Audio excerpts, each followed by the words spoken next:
How concerned are you that Donald Trump has been hampering that move towards better sustainability? I'm not concerned. At all? No, I'm not concerned for two reasons. First, because 60% of the U.S. economy continues to decarbonize because they have understood that it's actually good for their bottom line if they're a private company, or good for their economy if it is a subnational, either a state or a city. So, you know, the forces of the market are actually on our side.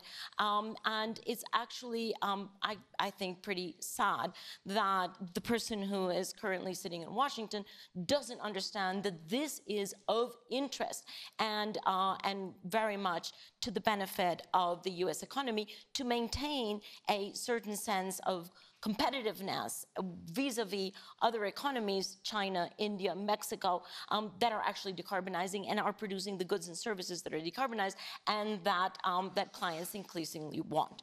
And the second reason why I'm not exceedingly concerned about that is because we have seen political cycles. That is the price that we pay for democracy, right? And political cycles are just like waves in front of the ocean. We have a high tide, we have a low tide. What is important is the current. It's not the tides, because we will always have political tides. The current that we see is a current that is incontrovertibly moving toward decarbonization. At some point, the United States federal government will have to join other subnational governments and the private sector in the United States that is actually doing the right thing. That said, Rob, let me drag you in here. We know investors do follow the mood music around politics. If we have a government that is willing to invest in one sector versus another, investors very often get involved in that sector that the government is supporting. So the fact that the president has not given a clear signal that he wants to support the environment, how negative has that been, and particularly as we talk about impact investing?